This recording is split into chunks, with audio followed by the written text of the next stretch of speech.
This is Scott the Fix-It Guy. Our goal with our videos is to empower you to be able to do the repairs on your own and save a whole lot of money and also get that great feeling of having fixed it by yourself.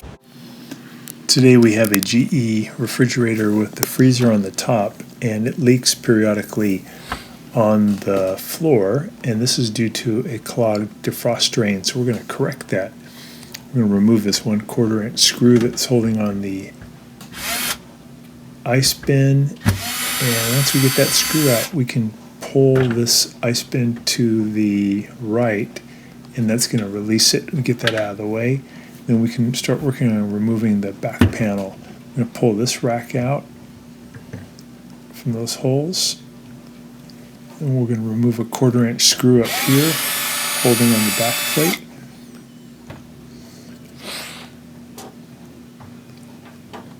And we're going to pull this cover back.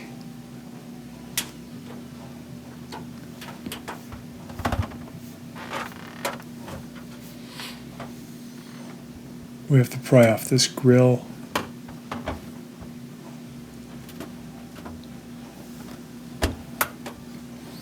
Want to make sure you have it unplugged before you do all this stuff.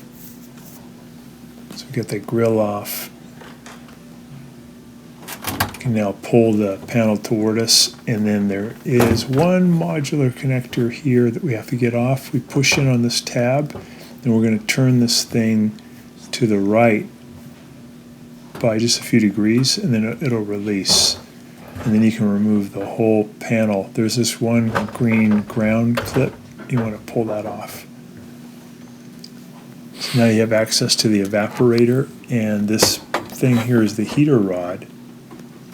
So we have a bracket holding on the heater rod. We want to pull that out, and the heater rod, so we have good access to the defrost drain trough. And there's a hole right in the middle that we have to get some ice out of. So this is the heater rod, and then you got this bracket you got to pull out also just to give you more room to work.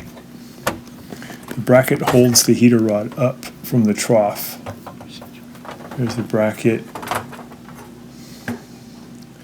This hole we see here in the picture in the middle, that's where the ice is. So we're going to use a turkey baster in boiling water, and we're going to pump the water in there and use the turkey baster to kind of push it around inside that hole until the boiling water will melt the ice plug that's preventing water from draining out. So you may have to do this numerous times until the water can just easily drain through. You'll notice at first that it pools up, and you can take your turkey baster and just kind of suction back and forth to move that water around and create some downward pressure too. And then you want to take the turkey baster and pull out all the lukewarm water. I'm also using the turkey baster to put the boiling water onto the evaporator ice that's built up. We want that to be as clear as possible.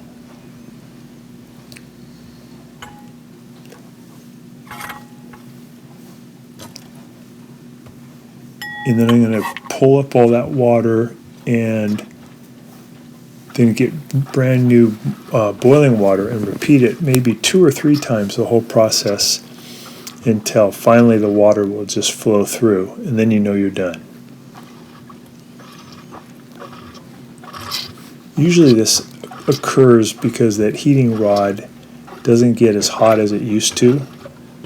All these heating type apparatus get weaker over time, but there's a trick you can do that you can either replace the heating rod or you can bolster its performance by using a copper wire to guide some of the heat from the rod down into that hole. It's really easy to do.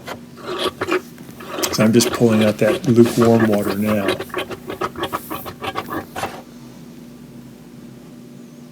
And here I am bending the wire. This is really thick copper wire. Any copper wire could work, but the thicker the better. I think I got it at the hardware store. So I'm putting in brand new boiling water in there. And then I'm going to do the same procedure. I'm going to slosh it around, and then once it starts to drain, I'll go ahead and use the turkey baster to pull it out. I'm putting the wire now over the heating rod, and I'm crimping down with my pliers so that the rod won't move around too much.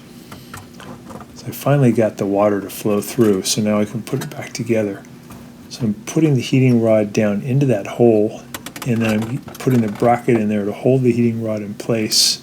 I'm using a screwdriver to make sure that rod is down inside that hole.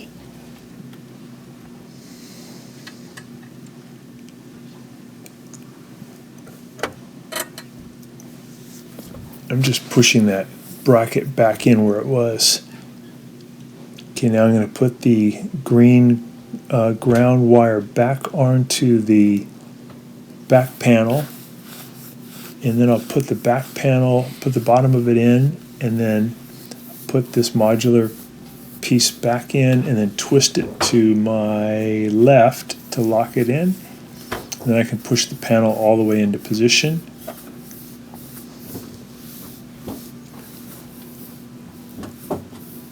There we go. I'm going to put that grill back on and push in hard till it snaps into position. And I'll put the cover back on that. I'll put in that 1/4 inch screw back in.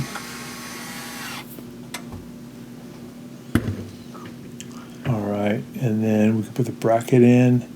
This is the ice bin. So I got the pieces on the left in position. And now I'm just going to put in that 1/4 inch screw to hold it, and we're done. So hopefully this will get rid of the leak on yours. Thanks so much for watching our video. We really appreciate your support. And when you get a chance, please press the subscribe button below so you can be subscribed, and also the notification bell so we can send you more videos about appliance repair. Please also give us a thumbs up if you enjoyed the video. If you really liked the video and it really helped you, please press this new applaud button, and you can show your support and also get a nice clapping hands for your video. Thanks again.